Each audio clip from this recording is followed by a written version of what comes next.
Herbert Gregory's polished Oxford shoes clicked against the marble floor of Maxwell Industries' executive wing.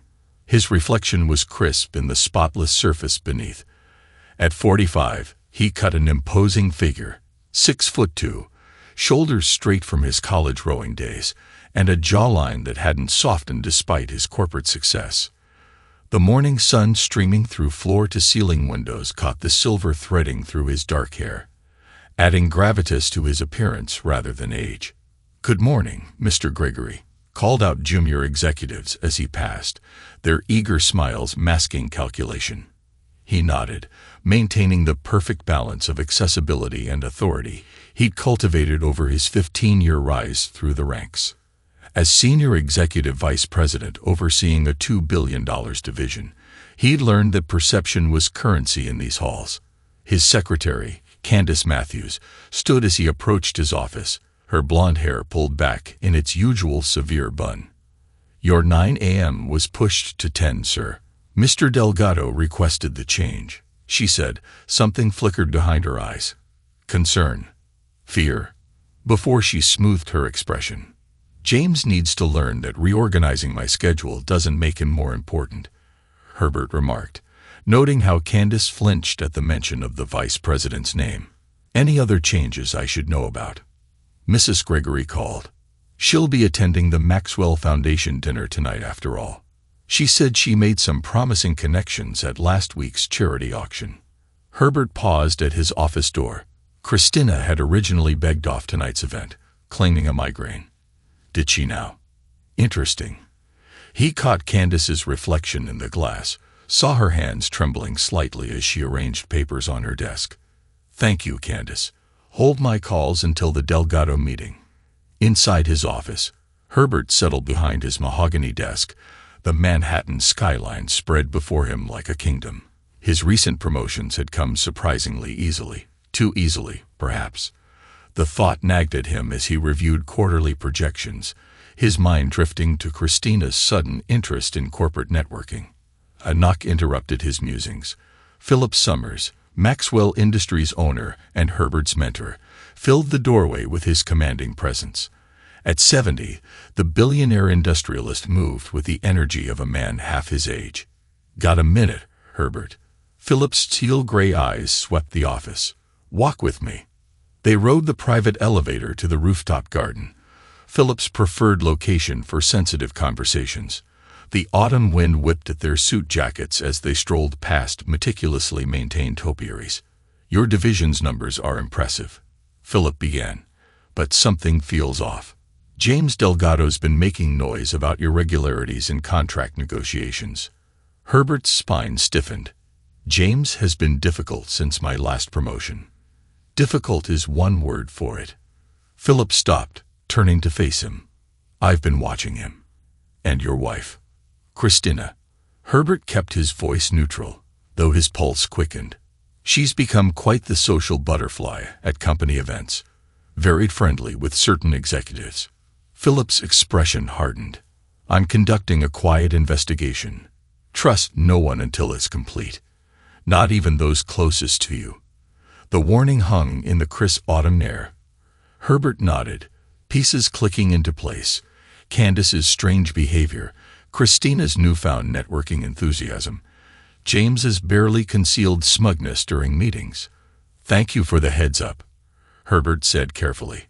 "I assume you'll let me know what you find." "You'll be the first to know." Philip clapped him on the shoulder. "Your CEO material, Herbert. Don't let anyone compromise that." Back in his office, Herbert observed the daily drama of corporate life with new eyes. He watched James Delgado swagger past his door, catching the predatory gleam in the vice president's dark eyes. James was handsome in a conventional way. Tall, dark, Jim's sculpted physique obvious, even in bespoke suits. The kind of man who peaked in college and never got over it. "Mr. Gregory," Candace appeared in his doorway. "Your son's school called. Lucas won his debate competition." "Excellent." Herbert allowed himself a moment of genuine pride. At 14, Lucas showed promise of surpassing both his parents intellectually, and Amy still maintained her 4.0 GPA. According to Mrs. Gregory's update this morning. Candace shifted uncomfortably. Sir, about tonight's meeting with the Asian investors. What about it? The conference rooms are being renovated. Unexpectedly, perhaps you should reschedule. Herbert studied his secretary's face, 10 years of loyal service, and suddenly she couldn't meet his eyes. No need. We'll use my office. But sir, my office will be fine, Candace. His tone left no room for argument. She retreated, defeat evident in her shoulders. The day unfolded like a chess match. Herbert noticed Christina's perfume lingering in the executive washroom hours after her supposed lunch meeting with potential donors. He observed James adjusting his tie with unusual satisfaction after emerging from the same area. Small details, easily dismissed individually, formed a damning pattern. During the afternoon board meeting, Herbert watched Christina and James through hooded eyes. His wife of 18 years sat 3 seats down, her auburn hair catching the light as she leaned forward to make a point about community engagement. At 42, she still turned heads, something she'd been leveraging more frequently at corporate events. James reached for the water pitcher at the same moment as Christina. Their fingers brushed, lingered. A smile passed between them, intimate and knowing. Herbert's mouth tightened imperceptibly. The Williams contract, Herbert interrupted their moment, seems to have been processed unusually quickly. James, perhaps you could explain the expedited timeline. James's smile faltered slightly. Just good networking, Herbert. You know how it is. Right connections, right time. Indeed. Herbert let the word hang there, heavy with unspoken meaning. After the meeting, Christina touched his arm. Darling, I'll meet you at the foundation dinner. James mentioned some concerns about the Asian market that I'd like to discuss first. Of course.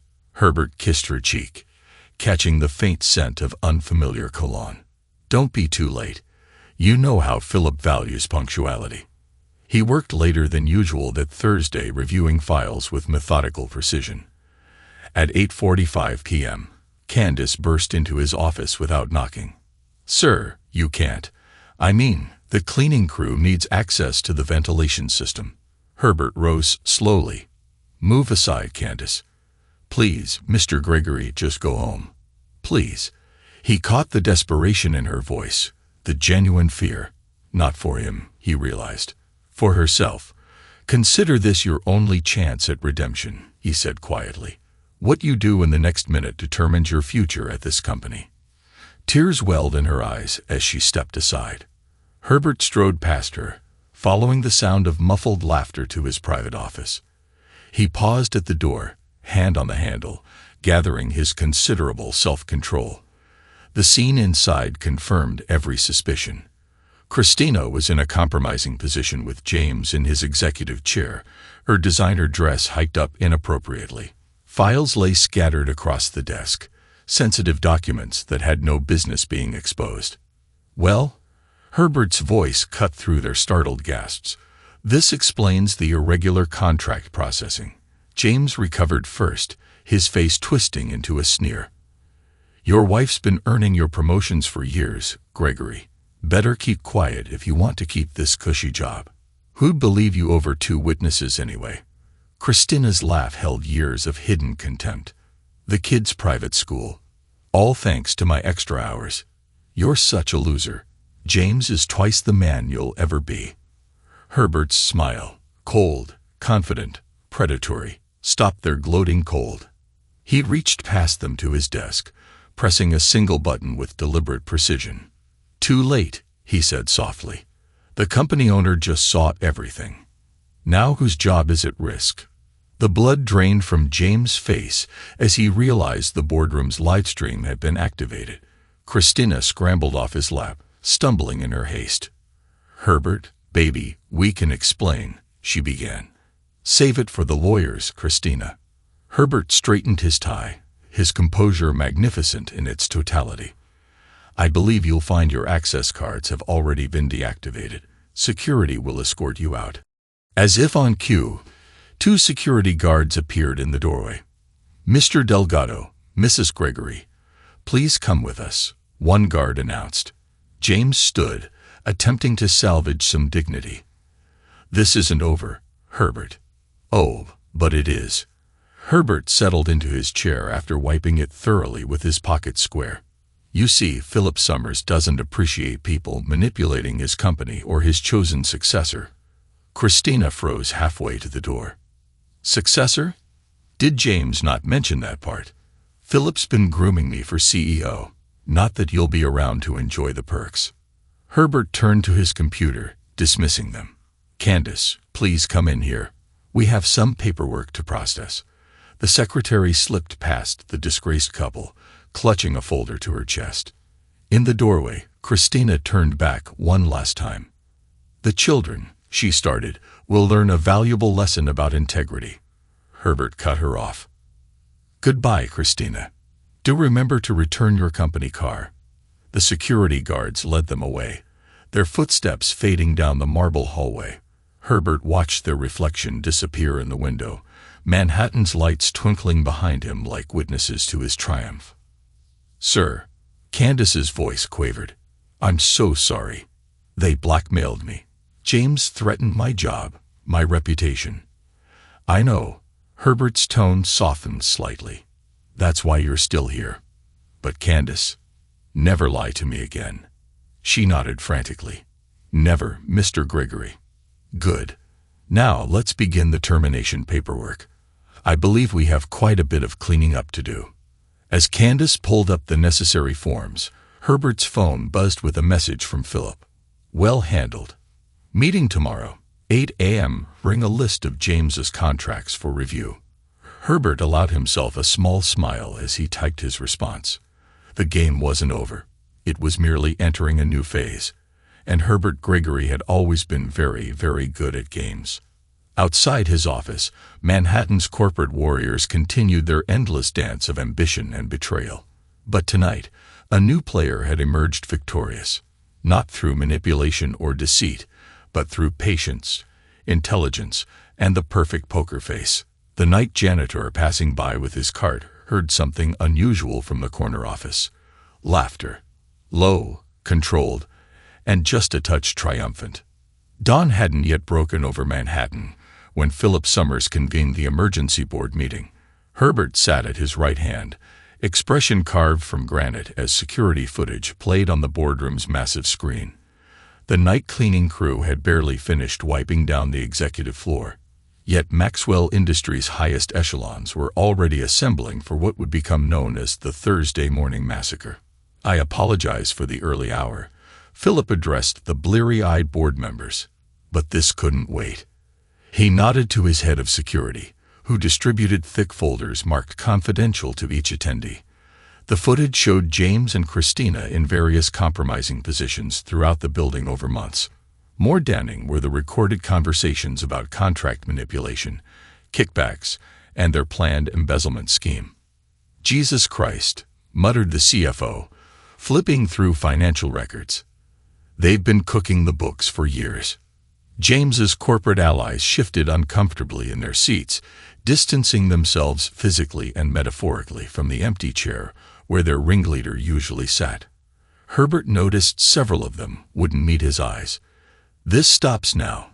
Philip's voice cut through the murmurs. "Mr. Delgado and Mrs. Gregory have been escorted from the premises. Their electronic access is revoked.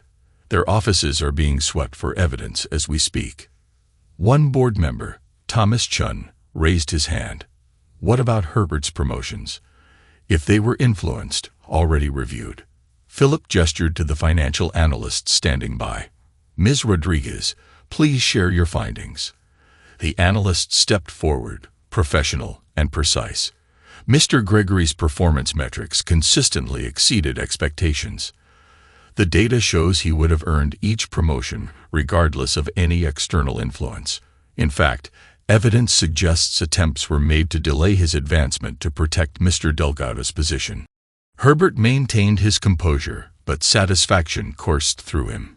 Years of late nights, strategic planning, and relentless dedication had built his success.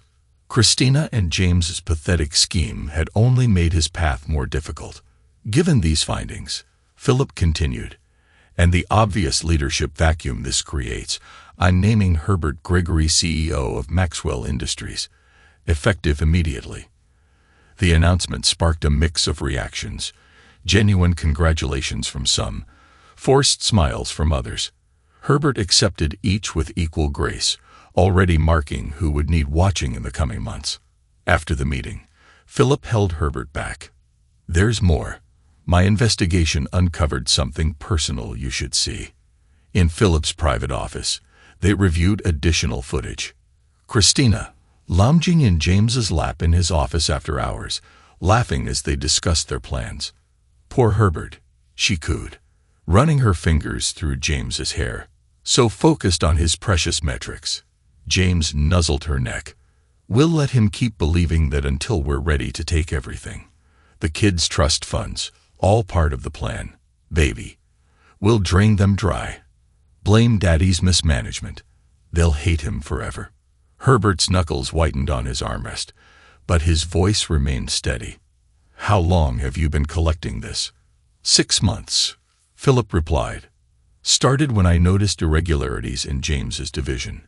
Christina was an unexpected bonus. I'm sorry, Herbert. Don't be. You've given me everything I need. Meanwhile, across town, Christina swept into her favorite salon, ready to spin the story her way. She'd barely settled into her chair when her phone exploded with notifications. Her country club membership suspended, credit cards frozen, social media flooded with screenshots from the security footage.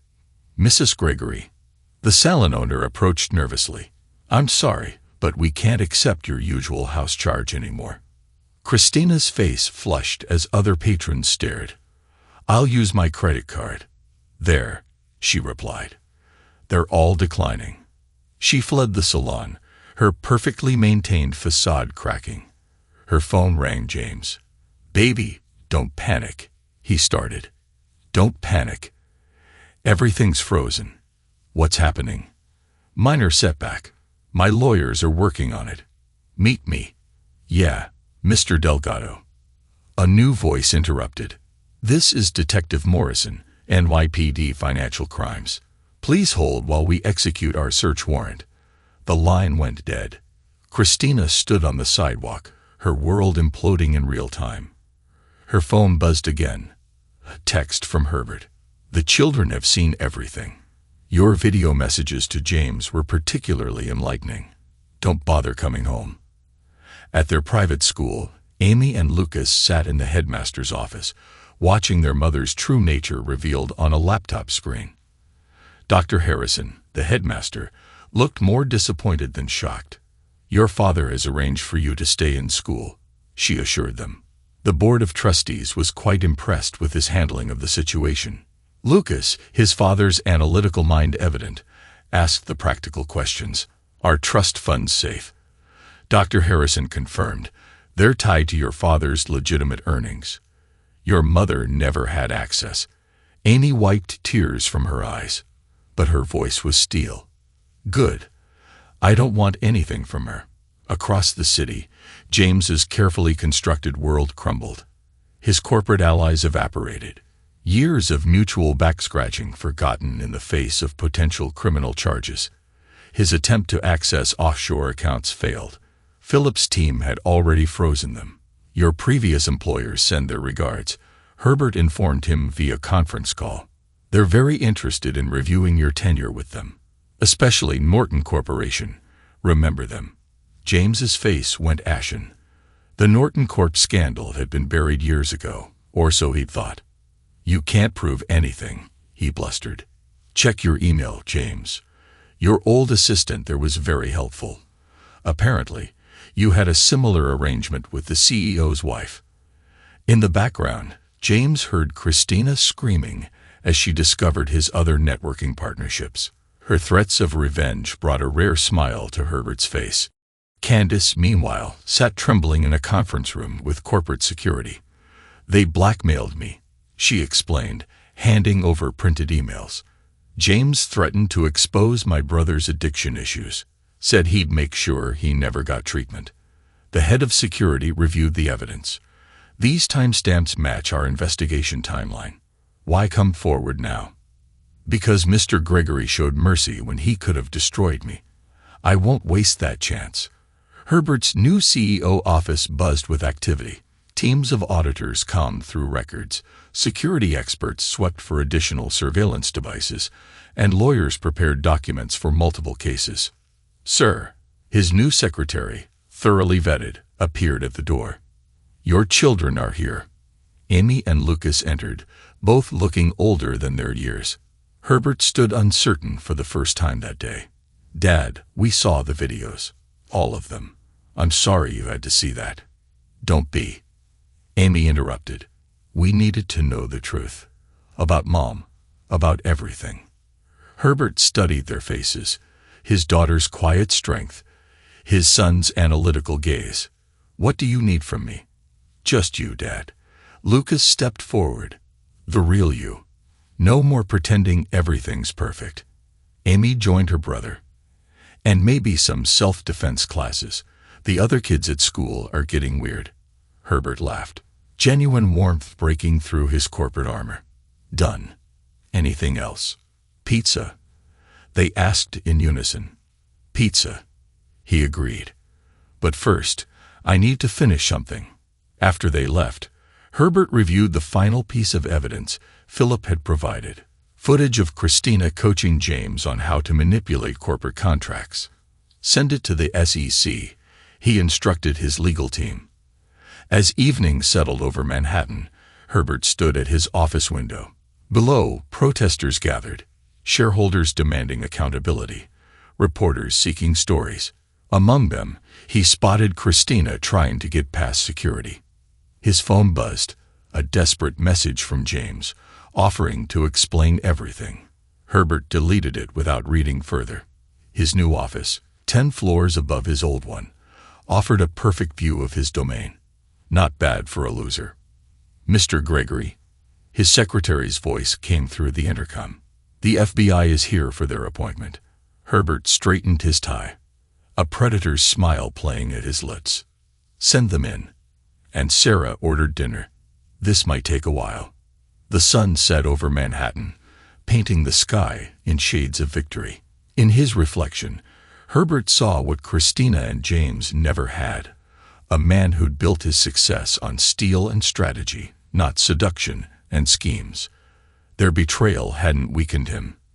It had simply revealed his true strength. Tomorrow would bring new challenges, restructuring divisions, reassuring investors, rebuilding trust. But tonight, Herbert Gregory would savor the sweetest success of all, the complete and utter destruction of those who'd underestimated him. In the lobby, Christina made one last attempt to reach him. Please, I can explain everything. Security guided her out as Herbert's response came via text. Save it for your deposition. The media dubbed it the Maxwell meltdown, but Herbert preferred Philip's term, corporate Darwinism. In the end, it wasn't the strongest who survived, but the most honest, who knew integrity could be such a powerful weapon. As the city lights blinked on, Herbert reviewed tomorrow's agenda. Board restructuring, HEC meetings, family dinner with the kids, a full day, but he wouldn't have it any other way. After all, empires weren't built by taking days off. His phone buzzed one final time. Philip. Well done, son. Ready for day 2. Herbert's reply was simple. Born ready. Let them call it a scandal. He called it justice, and justice, served cold in a corner office with a view, tasted absolutely perfect. The Securities and Exchange Commission launched a formal investigation into Maxwell Industries. The CNBC anchor's voice filled Herbert Gregory's office as he reviewed the latest forensic accounting reports. His signature appeared decisive and sharp on each document, authorizing full cooperation with federal authorities. Turn it up, he instructed his assistant as the story continued.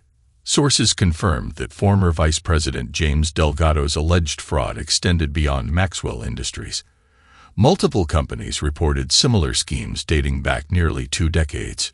Herbert's phone buzzed. A text from the SEC's lead investigator. You were right about Norton Corporation. The pattern matches exactly. The investigation had taken on a life of its own.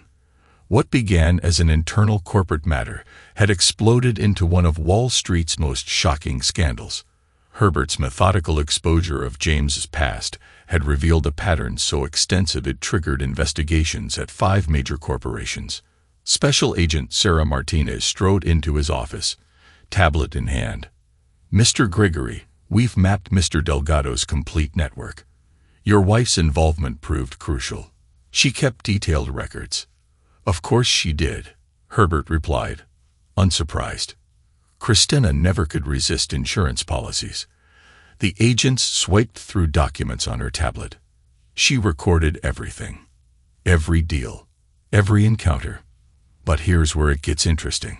She also recorded other executives' wives involved in similar arrangements. Herbert concluded, the private school mothers. The agent nodded. "Your wife's social climbing had an unexpected benefit. She collected dirt on everyone she met. Apparently, James's scheme was larger than even he knew. She was building her own leverage." A knock interrupted them. Philip Summers entered, looking grimmer than usual.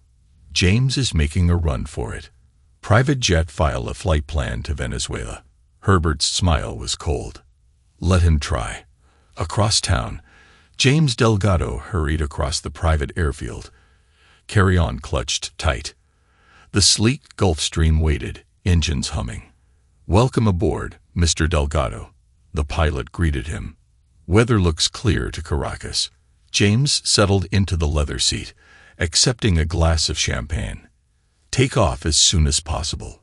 The jet taxied, lifted off, and landed 2 hours later at JFK International, surrounded by federal agents. The pilot, James demanded as they led him away in handcuffs, has been on Mr. Summers' payroll longer than you have. An agent informed him cheerfully, "Nice try, though." Christina's downfall proved equally spectacular. Her attempt to leverage her recordings of other school mothers backfired catastrophically. Instead of buying silence, it bought her complete social excommunication. "Did you really think we wouldn't compare notes?"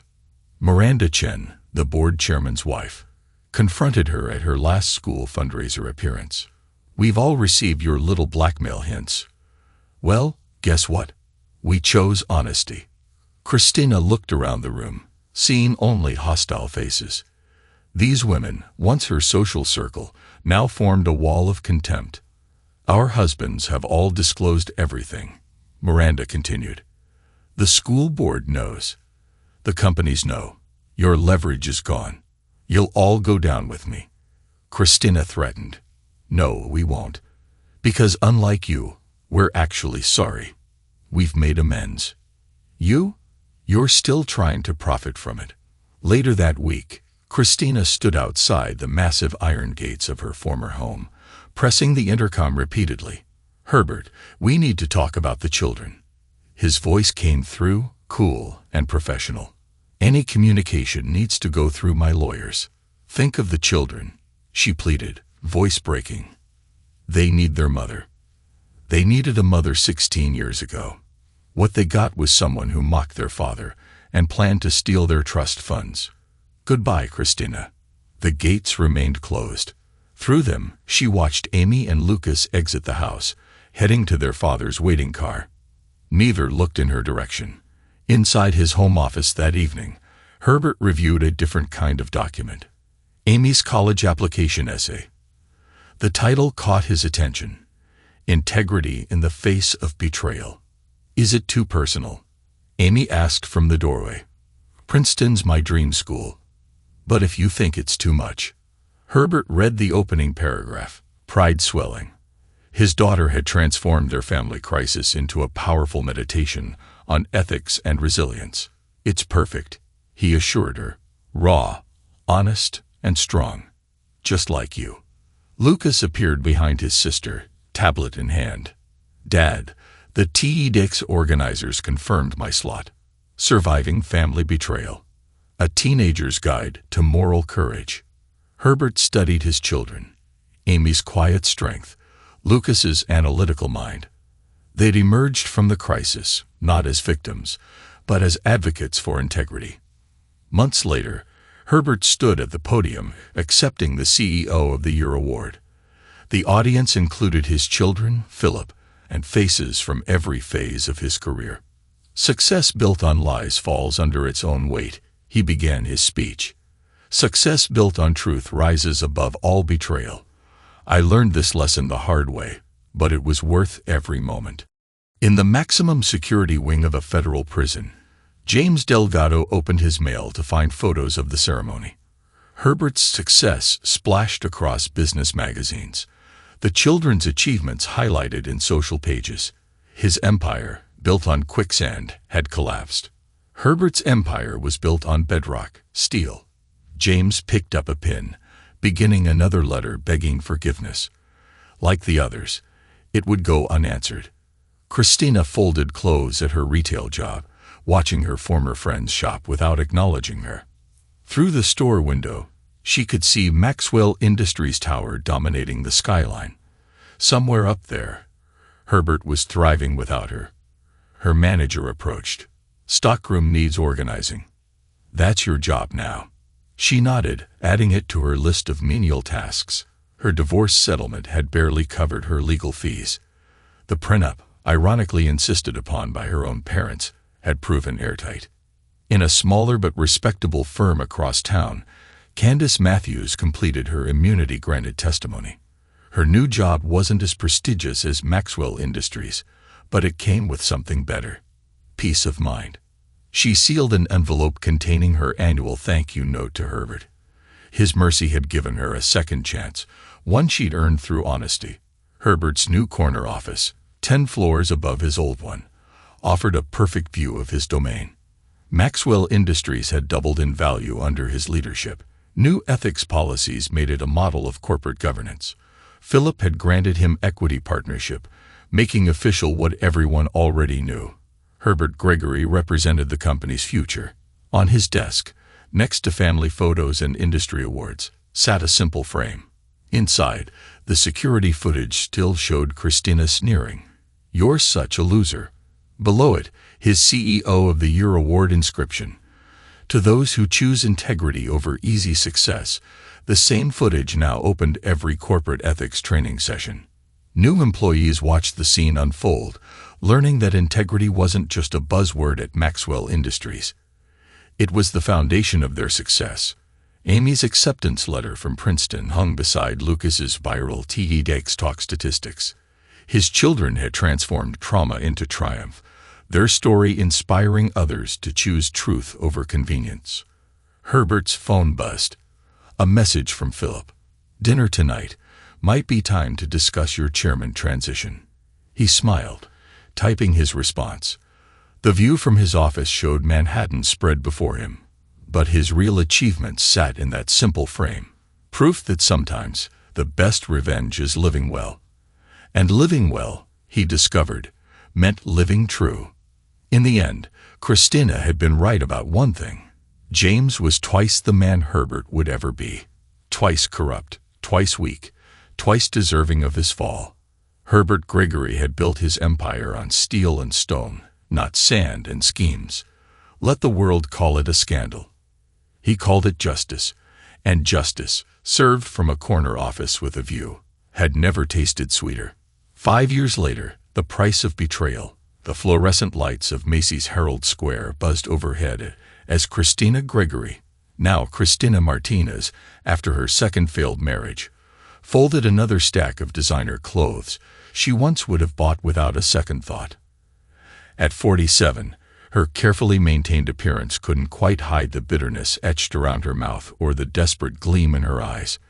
Martinez, customer complaint in fitting room 3, her 20-something supervisor called out, barely concealing her satisfaction at ordering around a woman who had once hosted gatherings in Manhattan penthouses. Christina hurried to the fitting room, only to freeze at the sight of Miranda Chen trying on a Versus dress. The board chairman's wife, still a fixture in the social circles Christina had been exiled from, didn't bother hiding her smirk. "Oh, how fitting," Miranda commented, adjusting the designer dress. "Could you fetch this in a size smaller? The holiday collection is divine this year." "Not that you'd know, working in the regular section." Christina swallowed her retort, remembering her last warning about being rude to customers. Her retail salary barely covered the rent on her Queens studio apartment. She couldn't afford another incident. "Right away, ma'am," she managed, ducking out to the stockroom through the store's windows.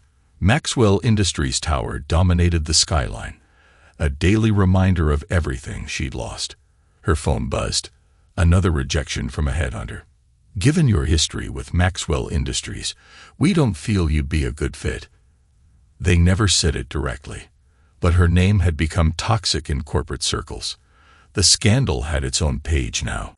Across town, in a maximum security federal prison, James Delgado stared at the latest newspaper article about Maxwell Industries' unprecedented growth. His prison-issued reading glasses couldn't quite focus on the smaller text. But Herbert Gregory's photo was sharp enough, accepting some international business award, looking even more distinguished with silver temples. "Still obsessing over your old company, Delgado?" his cellmate asked. "That's what. 15 years left on your sentence." 12 with good behavior, James corrected automatically, though they both knew white-collar criminals rarely served full terms. Still, the SEC had made an example of him. His pattern of corporate fraud, spanning decades and multiple companies, had become a cautionary tale taught in business schools. His last appeal had been denied 6 months ago. The evidence had been overwhelming. Christina's detailed records, Candace's testimony, the paper trail at Norton Corporation, his corporate allies had turned state's evidence, each racing to save themselves. His prison account held exactly $127.43. The government had seized everything else: houses, cars, investments. Even his designer suits had been auctioned off to pay restitution. The cheap prison uniform chafed both his skin and his ego. A guard appeared with mail call. "Delgado, another return to sender. Gregory's office still won't accept your letters." James crumpled his latest attempt at apologizing, or more accurately, attempting to manipulate his way back into some position of influence. Herbert's response never varied. All communication must go through lawyers. Meanwhile, in Princeton's prestigious Gothic halls, Amy Gregory's thesis on corporate ethics was creating waves. At 21, she'd already been featured in business journals, her unique perspective on corporate culture shaped by personal experience. "Your case study on Maxwell Industries' transformation is exceptional," her advisor praised. "The comparison between fear-based compliance and integrity-driven ethics is particularly insightful." Amy smiled, adjusting her laptop to show her latest research. "I've been interviewing executives who lived through the transition. The cultural shift after my father implemented the new policies was remarkable." Her phone lit up with a text from Lucas, now a freshman at Harvard. "Guess who asked me to give another TE talk? This time they want both of us. Surviving betrayal. A family's journey to truth." Lucas's first TEDx talk had gone viral, spawning a youth movement focused on moral courage and family resilience. At 19, he'd already published a book aimed at helping teenagers navigate family crisis. The advance had gone to a foundation supporting children of families broken by corporate fraud. Their mother's occasional attempts at contact, usually around holidays or their birthdays, went unanswered. Her social media stalking had revealed her children's successes, but she remained blocked from directly reaching them. Her last Christmas card had been returned unopened, her tearful voicemail deleted unheard. Across the city, Candace Wilson, formerly Candace Matthews, reviewed quarterly reports in her new office.